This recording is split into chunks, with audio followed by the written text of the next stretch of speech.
Good morning. So maganda yung morning natin ngayon kasi mainit na. Ayan, no? Ang ganda ng init.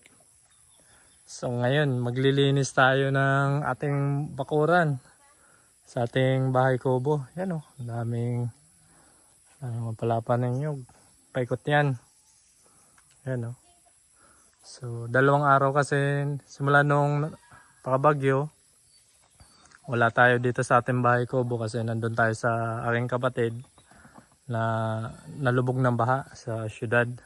So nandun tayo tumulong ng mga gamit, pinaglinisan, ayos kasi halos wala silang naisalba.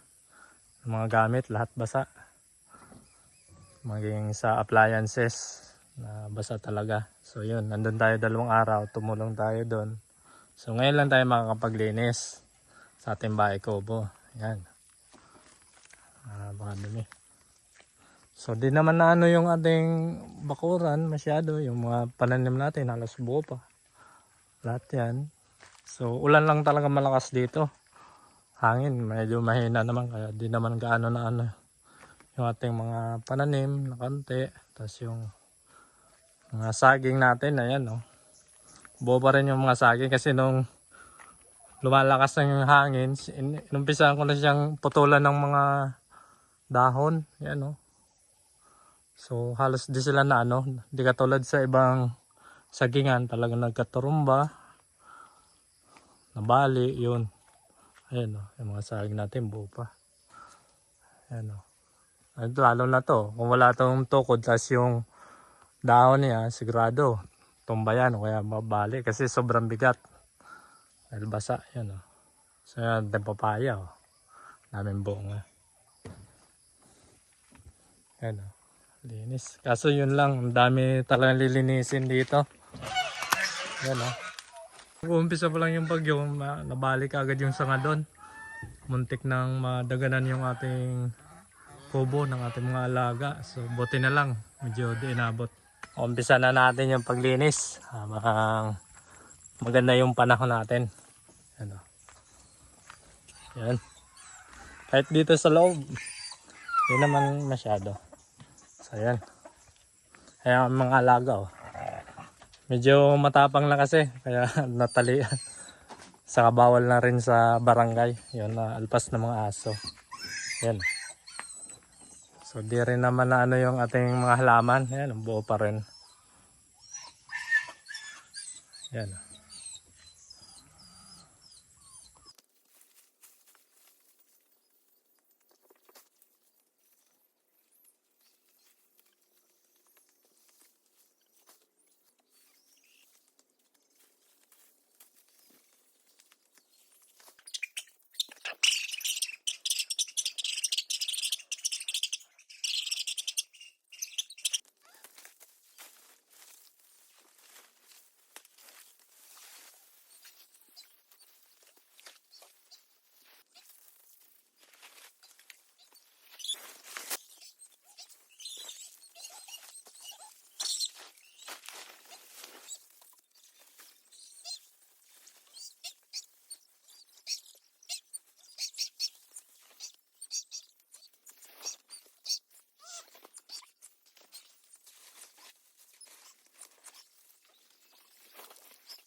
nabawasan na natin kahit papaano yung ating dumi dito sa ating paligid, sa ating bahay kubo. So saka na yung mga maliit na bagay pa kasi masyadong dikit sa lupa, di pa pwedeng walisin. So yun, sa susunod na lang na araw.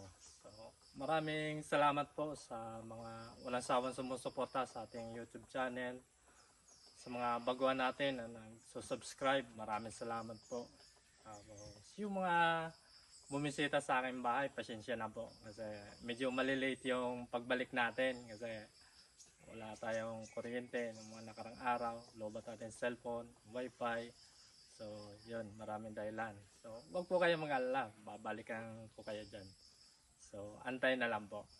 So yun lang po. Maraming salamat po and God bless po. Thank you.